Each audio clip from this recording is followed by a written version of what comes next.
Dear fellow clergymen, while confined here in the Birmingham City Jail, I came across your recent statement calling my present activities unwise and untimely. Seldom do I pause to answer criticism of my work and ideas.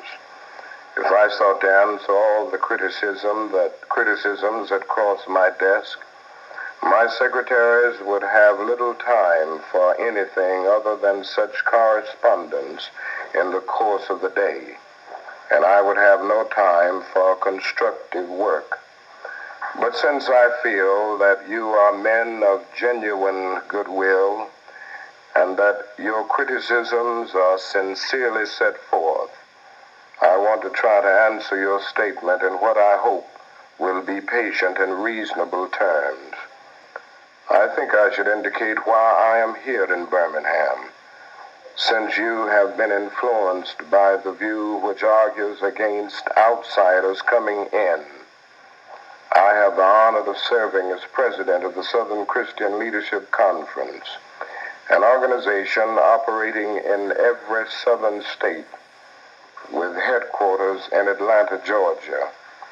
We have some 85 affiliated organizations across the South, and one of them is the Alabama Christian Movement for Human Rights.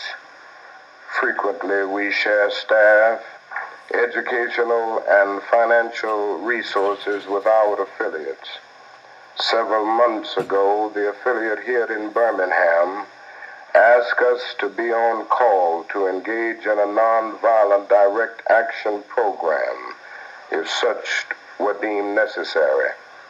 We readily consented, and when the hour came, we lived up to our promise. So I, along with several members of my staff, am here because I was invited here. I am here because I have organizational ties here. But more basically, I'm in Birmingham because injustice is here. Just as the prophets of the 8th century BC left their villages and carried their "Thus saith the Lord" far beyond the boundaries of their hometowns, and just as the Apostle Paul left his village of Tarsus and carried the gospel of Jesus Christ to the far corners of the Greco-Roman world, so am I compelled to carry the gospel of freedom beyond my own hometown. Like Paul, I must constantly respond to the Macedonian call for aid. Moreover, I am cognizant of the interrelatedness of all communities and states.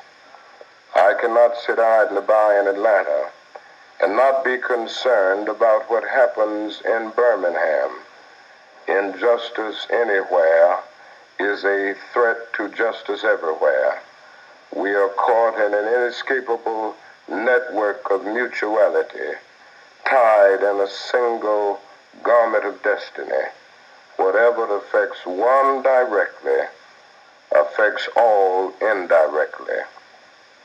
You deplore the demonstrations taking place in Birmingham, but your statement, I am sorry to say, fails to express a similar concern for the conditions that brought about the demonstrations. I am sure that none of you would want to rest content with a superficial kind of social analysis that deals merely with effects and does not grapple with underlying causes. It is unfortunate that demonstrations are taking place in Birmingham, but it is even more unfortunate that the city's white power structure left the Negro community with no alternative.